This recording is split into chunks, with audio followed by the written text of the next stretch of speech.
Why did you choose your character's name? So Valentine's real name is Valentine Fleurwylde, but before a D&D game ever began, he wanted to set out on his own. So he dropped the Fleurwylde name, didn't want to use his family name, didn't want to be known by that, and came up with a bunch of other names he would add to his name to seem very important. Those names are Valentine, Amadeus, Maximillion, Sampson, Francis, Wilde. I chose those names because, all right, let's go through them. Valentine for St. Valentine, I wanted him to be lovey-dovey. Amadeus for Amadeus Mozart. Samson for the myth about the guy who gets all his power from his hair. Valentine's very obsessed with his hair. Maximillion because I wanted him to sound wealthy, so I have million in there. Francis for Frank Sinatra, and Wilde for Oscar Wilde. I also, sometimes when I say them in-game, I'll screw up the order of how I say them, and part of that is just my mistake, but also I liked the idea that that's kind of an homage to how William Shakespeare supposedly never signed his name the same way when he was doing his signature. If Valentine could steal from the greatest bard in the world, he definitely would. When has your character been most afraid? Most afraid would probably be when we were in the Abyss. Just before our game starts on stream on YouTube, we were in the Abyss for, in the real world, like 6 months. Awful. We were trying to stop this evil Lich King guy named Carval. He had a terrible evil relic called the Black Staff, and we had to go through this terrifying dungeon, and it sucked. And it came at great cost when we got out of there. One of our characters, Neavir, an original member of the Wildcards, who our DM Kyle used to play, she died, so it was very, very sad. What would be a perfect day for your character? Perfect day for Valentine would be reading outside. In Arendelle, Mary's home city, they ended up buying a manor, which they've stayed in like one time. So ideally it would be great to go back to the manor, all the wild cards are there, happy and healthy, and Valentine could just sit with Fern, his dire fox, and read outside, hearing his friends playing around him. What has been your favorite moment of the campaign thus far? Favorite moment in the campaign so far, individually and as a group, would probably be we had a Valentine backstory arc very early on in our game before the stream, where we went to Verdancia, Valentine's hometown, met his family, but we learned that there was this sinister plot happening with kidnappings, and eventually Valentine's half-sister Lily got kidnapped and taken to the Shadowfell, and we all discovered that Valentine wasn't actually a half-elf, he was a half-hag. And through their adventures in the Shadowfell to get Lily, Valentine's sister's soul back, his father was there, and his father had orchestrated the whole thing because he wanted him to join up with him so they could be evil hags together. Great roleplay, very, very intense. Kyle played it so well. There was such tension, such great reveals and spooky moments, and that fight at the end could have gone either way. We managed to pull it off. It was very, very close, and get Lily's soul back and escape the Shadowfell. So yeah, I just loved that arc so much. Such a fun time. What has been your saddest D&D moment? Just before the stream began, we lost Neavir, our cleric. She was a follower of Pelor, and though she fell in battle, we tried to bring her back through a Raise Dead spell that I cast, and she actually told us that she didn't want to come back. Even though the spell worked, she had other things that she needed to do to be a follower of Pelor. So it was just so sad, very, very, devastating moment for the whole party. What was the inspiration for your character, and what were you hoping to explore? Inspiration for Valentine. Valentine actually existed for one game outside of this entire campaign, where for my birthday several years ago, I asked my DM who I played with in high school if he would run a one-shot for my birthday with a bunch of friends. So I'd already played Wizard, Ranger, Monk, a bunch of classes before, but never actually played Bard. So I created this egotistical Bard character who, instead of using music, would use words to cast magic. And I just fell in love with playing Valentine. It was his name right from the start, and I couldn't have it be just one game with him. So I brought him into this. For inspiration for him, I don't even know. I picture him like a super not muscular Chris Hemsworth. I just wanted him to be charming to look at. But yeah, Valentine's nowhere near as jacked as Thor. You arrive at a local tavern. What do you order? Valentine's not a big drinker. He would probably order a water and a coffee. A lot of these bars we go to, they don't have coffee just readily on hand.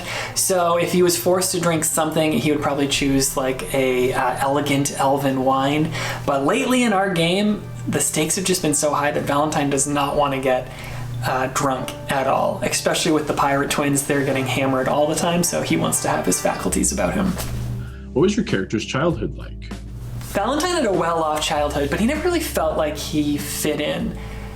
Valentine and his mom were on their own from the beginning, but then Valentine's mom married into the Fleurwylde family, this very rich family in this coastal city called Verdancia. Valentine's mom married a guy named Francis. Valentine kind of stole his name because he wanted to use it to kind of spite his stepfather. But from a previous marriage, Francis, his wife, had recently passed. Francis had 2 children around Valentine's age, Rowan and Daisy. Valentine really liked Daisy, they got along great. Rowan, too stiff, too lame, never really got along with him. But then later, Valentine's mom and Francis had a set of twins, Lily and Leaf, and Valentine loves them so much. That was part of the Shadowfell arc, going in there to rescue Lily, one of his younger sisters. But never really felt like he fit in, felt like he was baggage that Francis had to drag around with him in order to marry Valentine's mom. And he felt that a bit from the town as well. They always looked at him in a strange way. It all culminated in a moment where at a big gala event, Valentine overheard the sons of another very powerful family in Verdancia saying very disparaging things about his sister Daisy. Valentine didn't like that, so he went up to them, got in an argument, and told one of them to bite his tongue, meaning shut your mouth. Instead, because he was so angry, his compulsion magic seeped into those words and made the guy actually bite his own tongue off. Caused a whole scene, as you can imagine. Valentine was pissed that people were blaming him for this, felt like he was defending his family. So after a big argument with Francis, told his mom he was leaving, stormed out and went off on his own, decided to forget the Fleurwylde name behind, and that he would write a book about his own adventures. And that is when he met the Wildcards. What's something that your character believed or thought at the beginning of the game that has since changed? Valentine's whole arc, his whole plot has revolved around family. And is family something you're born into? Is family your last name? Is family who your parents are? Is family what your blood holds inside? What Valentine has learned through his adventures with the Wildcards is his definition of family is the people you surround yourself with most, the people you care about, the people you protect, and the people you love the most. And that to him is his family. That's what he's learned. Who's your favorite NPC? Favorite NPC has to be Fern, Valentine's dire fox, a gift from the Summer Queen, his patron. Also loves Ted. Ted is a owl bear, baby owl bear that they adopted. Side note, adopting baby mystical animals, though in theory sounds awesome, is a terrible idea when you're going on adventures and battling demons and hellish monsters. So it's been very, very stressful, but I would never, ever take back the choice to adopt Ted. Love them both so much. And then from another NPC perspective, Valentine's father was so terrifying to come up against. Kyle did such a good job role-playing as him, so he's a favorite of mine from a pure intimidation factor. Who were you closest to before meeting the rest of the party? Valentine was probably closest to his mom and Daisy, his stepsister. That's who he felt closest to most. Turn to a random page of your notebook and read the first sentence you see. All right, so I got 2 notebooks. This is from currently our game, and then this is pretty much pre-stream, so I'm gonna go into this one so there'll be no spoilers. And then let's just turn to a random page, something from the beginning. Ooh, this is a great one. It's called New Kid on the Block.